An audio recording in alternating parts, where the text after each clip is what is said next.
Monsieur le député de Jacques-Cartier. Et sans plus tarder, je reconnais Monsieur le député de Néligan. Merci, Monsieur le Président. En premier lieu, je vais remercier mon collègue, le député de Jacques-Cartier, qui m'a accompagné dans le cadre de ce projet de loi. Toujours de très, très bonnes interventions. Et d'ailleurs, lui et moi, nous avons assisté au tout début de cette saga à une rencontre extrêmement importante avec des médecins de famille dans notre région. Et ça a été une rencontre qui a révélé beaucoup de choses par rapport à la façon avec laquelle la CAQ traite les médecins généralistes, mais aussi la façon avec laquelle la CAQ voit le système de santé. Et ça, c'est un point extrêmement important et je joins ma voix à celle de mon collègue parce que la région qu'on représente, l'ouest de l'île de Montréal, a malheureusement une très mauvaise couverture en termes de médecins de famille et de cliniques GMF. Et nous deux et notre collègue aussi, député de Robert Baldwin, on ramène les préoccupations des gens de l'ouest de l'île qui souffrent et qui n'ont pas malheureusement accès à des médecins de famille. Il y a beaucoup de fermetures de cliniques, figurez-vous, Monsieur le Président, sur l'île de Montréal. Donc, je vous laisse le soin d'imaginer les dégâts causés par la CAQ dans le cadre de ces réformes en santé. Alors, Monsieur le Président, je ne sais pas si le temps qui me reste va me suffire aujourd'hui, mais je vous informe d'avance que je vais continuer demain parce que je sais qu'on va fermer d'ici 30 minutes. Je vais revenir sur ce sujet. Je vais vous dire pourquoi. Premièrement, parce que moi, la première ligne, ça m'intéresse. Ça m'intéresse beaucoup, la première ligne, parce que ma thèse de doctorat portait sur la première ligne, Monsieur le Président. Et j'ai beaucoup travaillé sur la première ligne, l'interprofessionnel, la collaboration interprofessionnelle, la collaboration entre les médecins et les pharmaciens et les médecins en GMF et les médecins en clinique et les médecins en CLSC. Mais écoutez, depuis 7 ans, ça fait 7 ans que je suis député, j'ai eu l'occasion d'être porte-parole dans notre formation politique, le Parti libéral du Québec, en matière de santé et services sociaux, la 42e législature. Et ça a été pendant un moment extrêmement difficile, la pandémie, Monsieur le Président, avec le même ministre, parce qu'on doit le reconnaître, l'ex-ministre, le député de la Prairie, a eu le maximum de temps en tant que ministre de la Santé, que personne n'a eu. Et le constat malheureusement aujourd'hui, que nous avons perdu 8 ans avec la CAQ en matière de santé. Nous avons perdu du temps de qualité parce qu'on recule et on n'avance pas. Souvenez-vous des promesses électorales de la CAQ en 2018. Il promettait à tous les Québécois un médecin de famille. C'était ça la promesse phare du Premier ministre. Maintenant, il va quitter la vie politique avec ce legs qui, malheureusement, il n'est pas réjouissant, Monsieur le Président, parce qu'on voit la première ligne, année après année, il n'y a pas une bonne couverture. Et à chaque fois, on voit le gouvernement qui tâtonne, qui négocie à la pièce avec le gouvernement. C'est rendu que ce gouvernement négocie les bobos. C'est quoi négocier les bobos? C'est que tu as un bobo, tu as un rendez-vous. Mais on est loin de la prise en charge. C'est la réalité qu'on doit dire aux Québécois et on doit être honnête avec eux. Pourquoi? Parce que la seule porte d'entrée maintenant, vous allez recevoir au courant des prochains jours des lettres envoyées pour un rendez-vous. Contactez-nous. Mais c'est un rendez-vous parce que le gouvernement a négocié dans le cadre d'une entente de faire baisser cette liste d'attente qui n'arrête pas de s'allonger et de devenir de plus en plus importante. Et le problème majeur, c'est que si vous avez besoin d'une série de rencontres et de rendez-vous, mettez-vous à la place de personnes qui souffrent de maladies chroniques, Monsieur le Président. Je ne pense pas qu'on va régler un problème d'un malade ou qui souffre d'une maladie chronique avec un rendez-vous. Mais il doit encore une fois refaire la boucle. Un bobo, un rendez-vous avec le gars pour régler un bobo avec une rencontre avec un médecin, sortir, si vous avez un suivi, revenir et espérer qu'il va y avoir une plage horaire pour vous si vous voulez rencontrer votre médecin ou un professionnel de la santé. Ce chaos, Monsieur le Président, c'était quoi le point de départ? Point de départ, on revient, on recule, plus précisément à 2018. Souvenez-vous, et la vidéo, je l'ai devant moi parce que je l'ai utilisée à plusieurs reprises, le chef de la CAQ à l'époque et le Premier ministre actuel avaient cette promesse. Ils ont essayé de promettre aux Québécois qu'ils vont régler, dans le cadre d'un premier mandat, un accès à tous les Québécois qui sont en attente d'un médecin de famille, d'avoir un médecin de famille. Donc, ils ont eu le pouvoir avec une majorité, souvenez-vous, Monsieur le Président, avec un bon surplus budgétaire, on l'oublie, un bon surplus budgétaire qui a été dilapidé par la suite, ça vous le savez aussi. Du coup, Monsieur le Président, 4 ans, entre 2018 et 2022, le gouvernement était pris dans ce piège qu'il n'a pas rempli sa promesse. Fallait trouver quelque chose. Fallait négocier. Mais vous savez, Monsieur le Président, il y avait toujours la possibilité pour certains patients d'aller à des cliniques sans rendez-vous. Hein? Les cliniques sans rendez-vous réglaient une problématique. Ben, le problème, c'est que la CAQ, avec un bilan médiocre en 2022 en matière d'accès à la première ligne, ils ont essayé de négocier une espèce d'entente avec le fameux guichet le GAP. Et je me rappelle que ce GAP, il est venu sur la table lors d'un échange où le ministre, à l'époque, l'ex-ministre de la Santé, se promenait au Québec et il a rencontré une équipe à Rimouski. Et le modèle a démontré son efficacité. Mais attention, parce que cet élément est très important. On parle de Rimouski, où il y avait une bonne prise en charge. Pourquoi? Il y avait des médecins de famille. Les médecins de famille, entre eux, ils se sont organisés avec un système en ligne où, s'il manque une plage horaire, les gens de la région peuvent, via ce système de gestion de rendez-vous, avoir quelle plage horaire est disponible et bingo, ils vont rencontrer. Mais ce que le ministre a oublié, je ne vais pas aller sur la transférabilité, ça c'est un sujet qui est très bien documenté dans la littérature.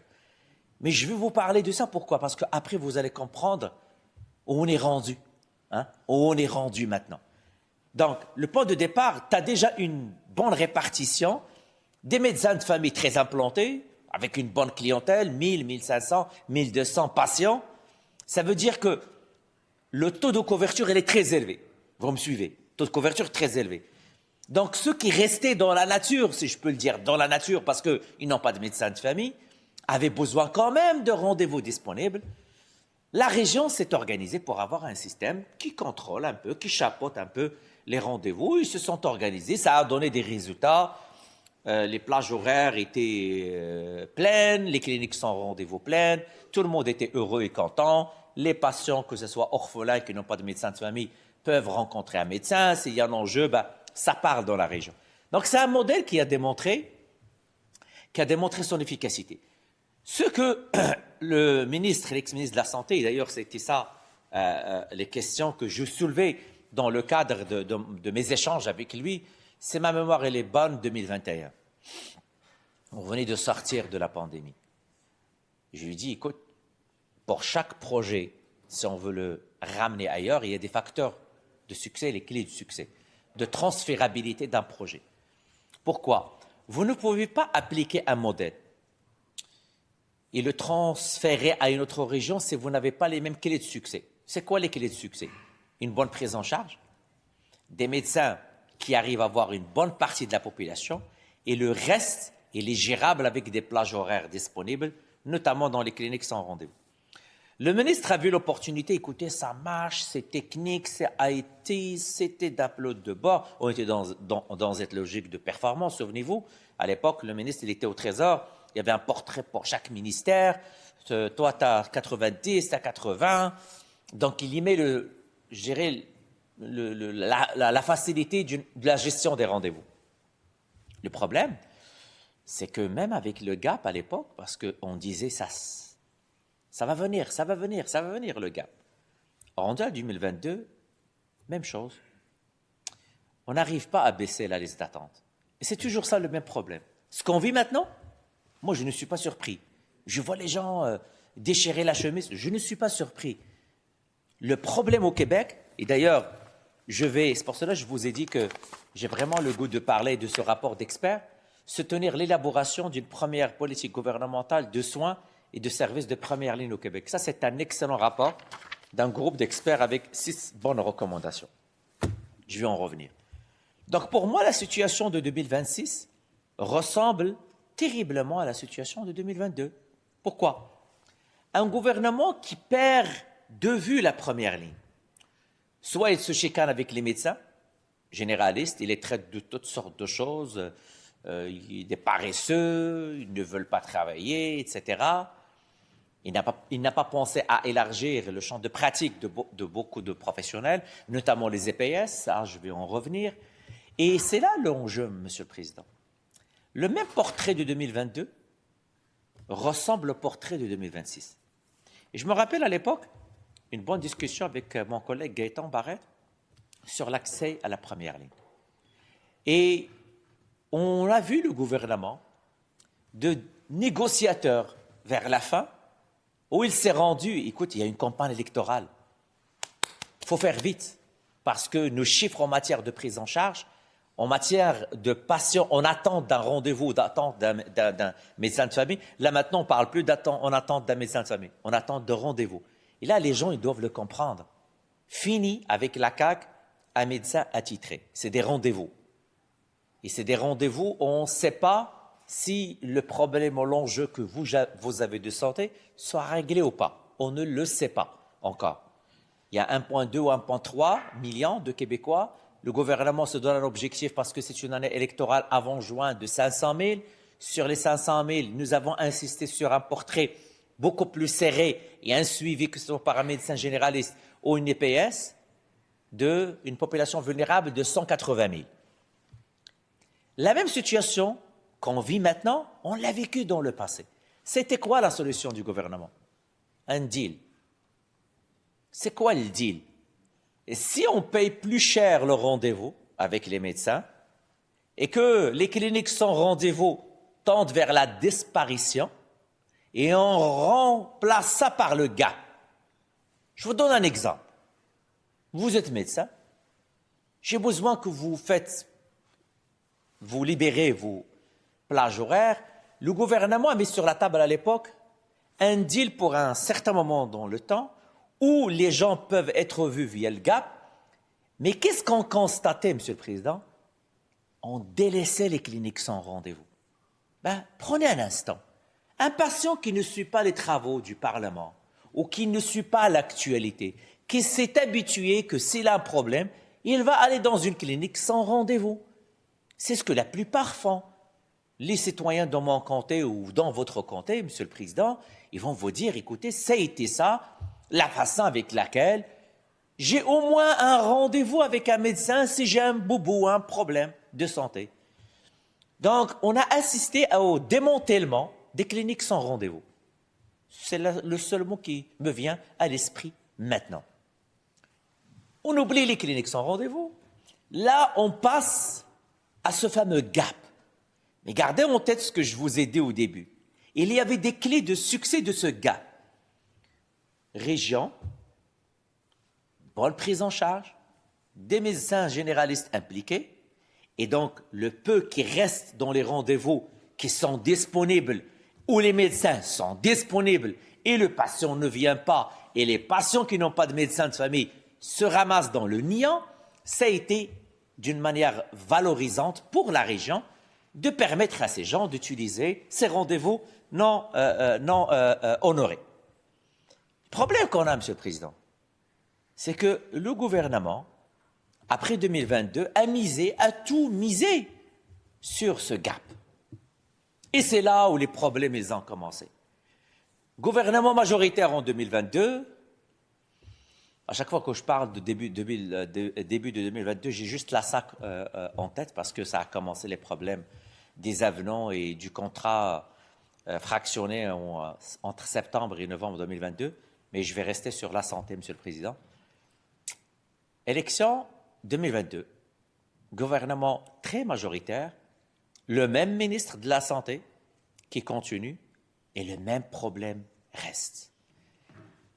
Le ministre de la Santé n'a rien fait en 2022, non plus en 2023, parce qu'il disait qu'on va attendre et on va espérer que le GAP va donner des résultats. Malheureusement, on a vu qu'avec le GAP, il y avait n'y avait pas vraiment une atteinte des résultats escomptés. Oui, on parlait beaucoup de la collaboration interprofessionnelle, un rôle joué par les infirmières, un rôle joué par les GMF, élargissement de la portée des interventions au niveau médical. 2023, la même chose, Monsieur le Président, les mêmes enjeux. 2024, les mêmes enjeux. Ça arrive 2025. Et là, ça se corse un peu, Monsieur le Président. Pourquoi? Parce que le gouvernement voit qu'il est à une année moins, à moins un an de la fin du deuxième mandat. Encore les mêmes problèmes de prise en charge, les mêmes problèmes de la première ligne. Et il y avait, Monsieur le Président, une chaire de recherche du Canada, gouvernance clinique des services de première ligne, l'unité de soutien, qui a eu un mandat, un beau document. Et ce document, d'ailleurs, dans le document, les gens qui ont contribué, parce qu'il y a vraiment une liste importante d'intervenants. Les gens remercient le ministre, l'ex-ministre de la Santé, remercient aussi ce ministre, M. Dr Bergeron, les gens qui ont contribué. Ça a été un document important pour la première ligne. Et ce document a été publié le 31 mars 2025. Bon, vous allez me dire, mais c'est quoi le lien avec tout cela? Normalement, c'est ce document fait par des experts qui doit tracer la ligne. Chers collègues? Ah, c'est un document. C'est pas un tableau didactique? Okay. Bon, c'est un document d'un groupe d'experts, chers collègues, daté du 31 mars 2025, qui parle de la première ligne. C'est bon? Voilà. Je vois qu'il y a de l'intérêt, Monsieur le Président, donc je me permets d'échanger avec mon collègue, parce que je sais, lui aussi, il a à cœur l'accès à la première ligne. Je le sais. Il reçoit les mêmes appels que nous, Monsieur le Président, que vous aussi. Bon, je vais revenir à ce sujet, à ce résumé qui est très important. Pourquoi? Premièrement, ce document, c'est une ligne, c'est vraiment les bonnes pratiques en matière de première ligne. Et le résumé, c'est quoi? C'est soutenir l'élaboration d'une première ligne gouvernementale de soins et services en première ligne au Québec. La méthodologie, analyse rapide et rigoureuse de la littérature, consultation de 211 parties prenantes, dont plusieurs usagers et usagères. Ça, c'est un point important. Au bout de la ligne, pourquoi nous sommes là aujourd'hui au Parlement? C'est pour légiférer. Pour qui? Pour les citoyens. Ce rapport, ils ont consulté aussi les usagers et les usagères. Forum pour valider et raffiner les orientations préliminaires avec 135 personnes. Recommandations adaptées au Québec. Les clés de réussite. Je vous ai dit les clés tout à l'heure d'un modèle à Rimouski. C'est un autre rapport qui parle des clés de réussite. Veiller à une transition progressive et adaptée pour une mise en œuvre tenant compte des capacités du réseau, bien entendu. Éviter des approches fragmentées ou sélectives de certaines recommandations. Planifier des cibles progressives. Maintenant, c'est quoi les recommandations? Élaborer une stratégie de développement des ressources humaines en SSPL, donc en soins de services de première ligne. Donc, on parle d'une vraie stratégie de développement humain. De façon à augmenter la capacité des équipes et des réseaux locaux de services à répondre aux besoins de la population à l'intérieur du système public. Ça veut dire quoi? Augmentation des effectifs et valorisation des rôles, aiguillage simplifié avec ancrage dans les milieux cliniques et participation des usagers et usagères et pairs aidants et aidantes. Là, regardez le deuxième point. Maintenir l'inscription à un médecin de famille ou à un infirmier ou une infirmière praticien de première ligne, donc les EPS, au sein d'une équipe interprofessionnelle sans égard aux caractéristiques sociodémographiques et cliniques des usagers, comme assise de l'accès universel à des soins et services de première ligne de qualité. Maintenant, en termes de recommandations, la recommandation était de la désignation d'un professionnel principal responsable. Vous allez me permettre, Monsieur le Président.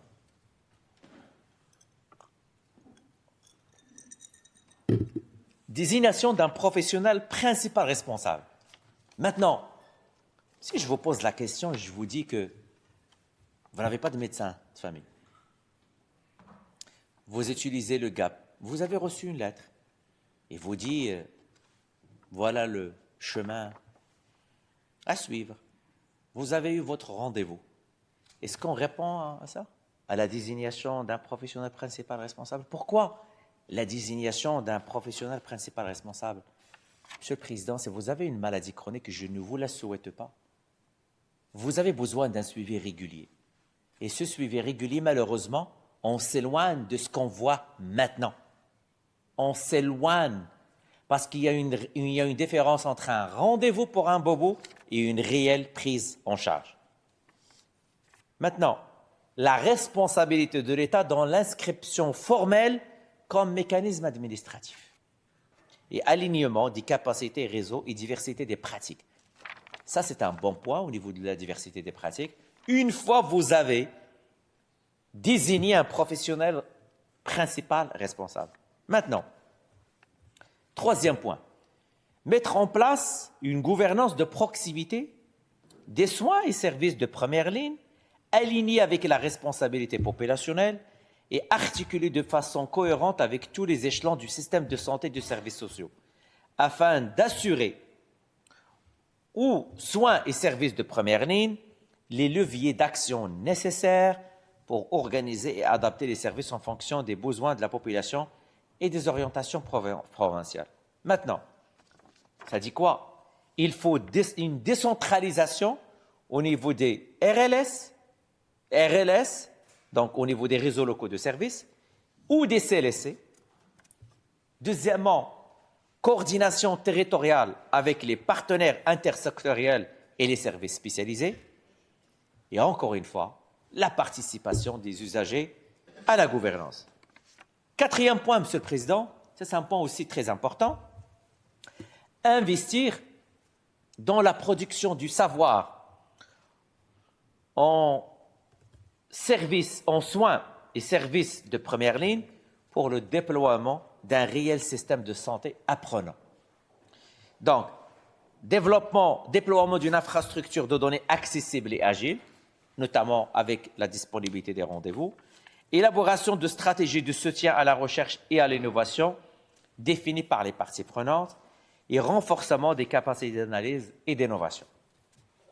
La cinquième recommandation, Monsieur le Président, assurer un financement public spécifique aux soins et services de première ligne cohérent avec les orientations annoncées et revoir la contractualisation des milieux cliniques de soins, de services de première ligne recevant ces fonds publics.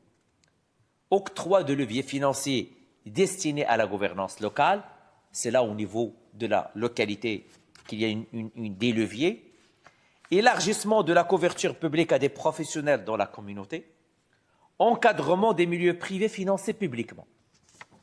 Le dernier point, le 6, suivre au niveau populationnel l'atteinte des orientations annoncées par un ensemble de mesures de résultats ayant un grand potentiel de valeur ajoutée pour la population en fonction du quintuple objectif. Cibler des résultats à forte valeur ajoutée, mesures de résultats définis avec les parties prenantes, développement de tableaux de bord transparents et concentrés. Ça, Monsieur le Président, c'est le résumé du groupe qui a travaillé sur l'élaboration de la première politique gouvernementale de soins et de services de première ligne. Je viens de passer quelques minutes pour résumer un beau document bien fait avec, comme je vous ai mentionné, avec une bonne revue de littérature. Et sérieux, je le suggère à tous ceux et celles qui veulent lire un peu sur l'accès à la première ligne. Maintenant, Qu'est-ce que le gouvernement a fait avec ce rapport et l'ex-ministre de la Santé? Normalement, vous avez un rapport qui parle de la première ligne. Vous avez échoué de 2018 à 2025, parce que, rappelez-vous, ce rapport a été déposé en 2025. Normalement, soit vous allez attendre le dépôt du rapport, soit vous allez vous inspirer, Monsieur le Président, de ce rapport pour écrire votre projet de loi et mettre en évidence et en action les recommandations. Non, Monsieur le Président. Non, Monsieur le Président. En fait, ce qui a été fait, c'est tout à fait le contraire. Le Premier ministre, avec le ministre de la Santé, ils ont décidé de déposer le projet de loi 106. C'est quoi le projet de loi 106? Loi visant, regardez, tout ce que je viens de vous dire, et je vais vous lire le titre du projet de loi. Loi visant principalement à instaurer la responsabilité collective et l'imputabilité des médecins quant à l'amélioration de l'accès aux services médicaux. Un instant, j'ai un rapport d'experts mandaté qui a déposé un rapport au ministre de la Santé. Le ministre de la Santé l'envoie à la déchiqueteuse et il dépose un projet de loi complètement rien à voir avec les recommandations pour améliorer l'accès à la première ligne. Vous allez comprendre pourquoi tout cela, Monsieur le Président. Quand je vous dis que le chaos caquiste en matière de première ligne est le fruit de plusieurs années, ça n'a pas commencé maintenant. L'échec, il date depuis 2018. Et malheureusement, au bout de la ligne, ce sont les citoyens, ce sont les usagers, ce sont les usagères, ce sont les patients qui sont en attente d'un rendez-vous, qui n'ont pas de médecin de famille, qui payent les frais de cette incompétence, Monsieur le Président. Projet de loi 106, je viens de vous le dire, rien à voir avec le rapport qui est extrêmement pertinent pour améliorer l'accès à la première ligne. Ce projet de loi que je viens de vous mentionner, Monsieur le Président, les enjeux, c'est des grandes promesses de transformation. Reculer un peu dans le temps, la nature du ministre lui-même de la Santé, l'ex-ministre, réforme du réseau, on vient d'instaurer Santé Québec, plan pour l'accès à la chirurgie aux soins, mais toujours il y a des résultats mitigés sur le terrain. Absolument. Je vois que ma collègue partage en partie les résultats mitigés. Maintenant, Monsieur le Président, je vous ai dit que quand on regarde, vous avez raison, Madame la Ministre, quand on regarde un peu la genèse de tout ce qui a été fait, le GAP 2022-2023, Santé Québec 2024, on dirait que le gouvernement, le ministre de la Santé a oublié l'essentiel. Et l'essentiel, c'est la première ligne. Pourquoi? La première ligne, hein? Ah oui, ah voilà. Ah oui, voilà. Merci, chers collègues. Mais c'est la première ligne. Pourquoi? Si vous ne réglez pas les problèmes de la première ligne, les répercussions seront énormes. Et regardez, Monsieur le Président, le taux d'occupation de nos urgences, un peu partout sur le territoire. Regardez les répercussions sur la deuxième ligne. Regardez les répercussions sur l'état de santé de ces patients qui souffrent d'une maladie chronique. Et c'est là le bobo, Monsieur le Président. Donc l'accès aux soins de la première ligne demeure pour moi une lacune majeure. Et c'est pour cela que je vous ai dit que je me suis intéressé et j'ai fait beaucoup de travail terrain par rapport à la première ligne. Le jour où on va le régler, probablement on va commencer à voir le début des fruits de ce que nos professionnels de la santé font, parce que malheureusement, plusieurs Québécois se tournent vers le privé. Et c'est là, encore une fois, le vrai problème. Quand vous savez que ce soit les professionnels de la santé, que ce soit les usagers, que ce soit les patients, qui voient que le problème est ailleurs, et que le ministre de la Santé, un habitué des grandes réformes, des structures, je vous ai dit, pensez aux gars, pensez à Santé Québec, c'est loin de la réalité de ces patients. Les gens se tournent malheureusement vers le privé. Et c'est là où je vous ai dit le démantèlement de la première ligne, parce que le gouvernement ne s'est jamais intéressé à la première ligne.